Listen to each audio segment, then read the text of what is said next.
Hello guys, आपको हमारे अवधी लोकगीत पे स्वागत है। आपको एक तुलसा जी का भजन छोटा सा ही सुना रहे हैं। अगर आप लोग को अच्छा लगेगा तो प्लीज़ लाइक करना, कमेंट करना और सब्सक्राइब करिए।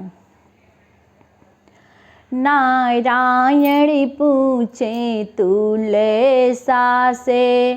दिलवा के हाली, नारायण पूछे तुलसा से दिलवा के हाली, नारायण पूछे तुलसा से कहवा ही तुलसा तुहरा माई के बाटे, कहवा ही तुलसा तुहरा माई के बाटे, कहवा ही तुलसा तुहरा, कहवा ही तुलसा तुहरा बाई ससुरारी, नारायण पूछे तुलसा से दिलवा के हाली, नारायण पूछे तुलसा से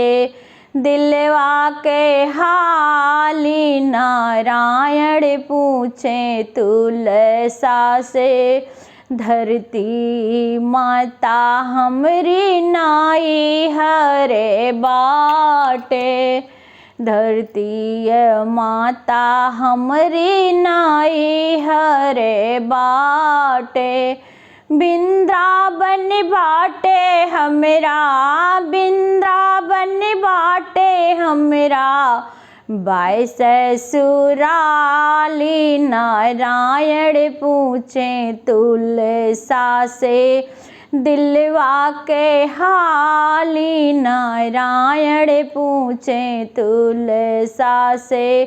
दिलवा के हाली, नारायण पूछे तुलसा से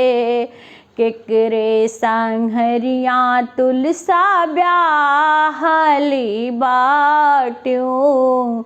केकरे संघरिया तुलसा ब्याहली बाट्यों,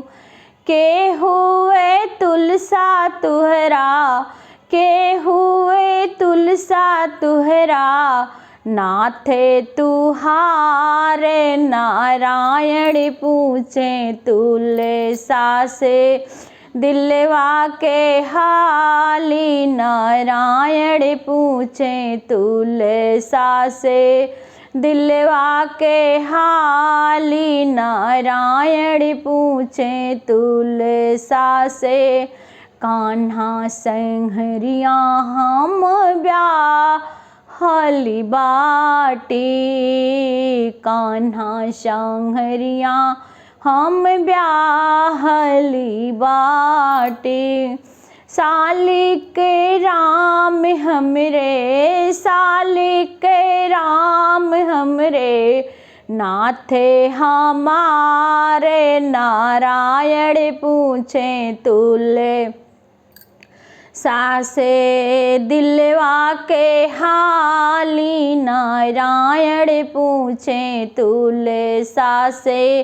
दिलवा के हाली, नारायण पूछे तुलसा से दिलवा के हाली, नारायण पूछे तुलसा से।